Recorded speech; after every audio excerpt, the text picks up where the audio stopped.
धर्मवीर नंतर विधानसभेच्या अगोदर धर्मवीर 2 येतोय। पहिला चित्रपट सुपरहिट झाला, पण वेळेच्या अभावी उपलब्ध असलेला बराच डाटा तसाच राहिला होता। ती संपूर्ण माहिती समोर यावी यासाठी दुसरा भाग बनवला गेला असं सिनेमाच्या टीम कडून सांगितलं जातंय। पण याचा संबंध आगामी विधानसभा निवडणुकीशी देखील जोडला जातोय।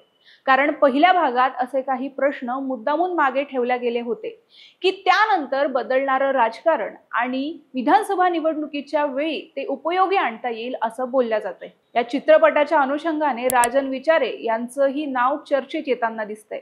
यामागे बरीच राजकीय गणित असल्याचंही चर्चा आहे। कारण पहिल्या भागात एकनाथ शिंदे हे दुःखातून बाहेर यावेत यासाठी आनंद दिघे साहेबांच्या मर्जीने राजन विचारे यांनी आपलं पद एकनाथ शिंदे यांना दिलं होतं। नंतर याबद्दल या उलट चर्चा सुरू झाल्या होत्या। एकंदरीत एकूण विचार केला तर यामागे आपल्याला 3 महत्त्वाच्या गोष्टी दिसून येतात। या 3 गोष्टी कोणत्या आहेत, त्याचा आणि राजकारणाचा काय संबंध आहे आणि त्याचा परिणाम काय होऊ शकतो ते आपण या व्हिडिओच्या माध्यमातून पाहूया।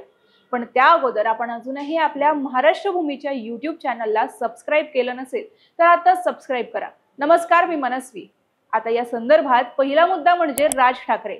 आपण चित्रपट पाहिला असेल तर आपल्या लक्षात येईल की चित्रपटाच्या शेवटी आनंद दिघे यांना भेटायला राज ठाकरे येतात। त्या दोघांचा संवाद होतो। त्यावेळी आनंद दिघे राज ठाकरे यांना हिंदुत्व आणि पक्ष संघटना तुमच्या हातात आहे अशा आशयाचं बोलतात। त्याचा संदर्भ जर लावायचा झाला तर लोकसभेच्या आधी एकनाथ शिंदे यांचा असा प्रयत्न होता की शिवसेनेची सूत्र राज ठाकरे यांनी आपल्या हातात घ्यावी अशी चर्चा तेव्हा केली जात होती। म्हणजेच राज ठाकरे यांच्याकडे शिवसेना जावी आणि जनतेने ती स्वीकारावी म्हणून तर चित्रपटात तो प्रसंग टाकला नसेल ना असा प्रश्न उपस्थित होतो। आता यातील दुसरी गोष्ट म्हणजे जे ट्रेलर आलंय त्यामध्ये आनंद दिघे यांचा एक व्हॉइस ओव्हर ऐकायला येतो। त्यात ते म्हणतात की आपल्या संघटनेचा माज आहे हा भगवा रंग, सनातन हिंदू धर्माचा संस्कार आहे हा भगवा रंग, छत्रपती शिवरायांचं स्वप्न होता हा भगवा रंग आणि कोणाशी तरी आघाडी करून तुम्ही विकला तो भगवा रंग। आता हा संवाद आणि उद्धव ठाकरे यांनी काँग्रेस आणि राष्ट्रवादी काँग्रेस सोबत जी आघाडी केली त्याच्याशी काही संबंध वाटतो का, किंवा मग जो पारंपरिक शिवसेनेचे मतदार आहेत त्यांना आपल्या बाजूने वळवण्यासाठी आनंद दिघे यांच्या तोंडी तो संवाद घेऊन त्याला हायलाइट तर केलं नाहीये ना असाही प्रश्न उपस्थित केला जातोय।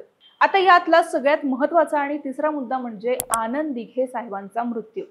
पहिल्या भागाच्या शेवटी आणि आता आलेल्या ट्रेलर मध्ये सायंकाळी दिघे साहेब चांगले होते आणि अचानक कशामुळे गेले या संदर्भात बोललेलं आढळून येतंय।